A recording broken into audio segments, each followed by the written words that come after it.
In this video, we're going to break down how to throw the lead hook to the body, hook to the head. So first, let's break down the hook to the head. So here we have front leg is loaded. We're going to throw our body weight towards our back foot, pivoting on that front toe. So left leg loaded, finish with the right leg, carrying more of the body weight. So turn your body weight from one foot to the other by twisting on that front toe.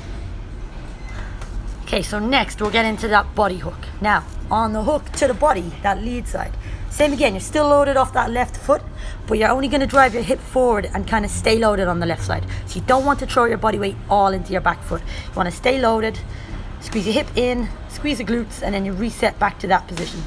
The reason you do that is so that you can throw your body hook, reset, and then come over the top with the head. So the first hook, squeeze the glute, push the hip forward, quick little reset on that front foot, then throw the body weight back to the back foot. So stay on the front foot for the body hook, transfer to the back foot on the hook to the head.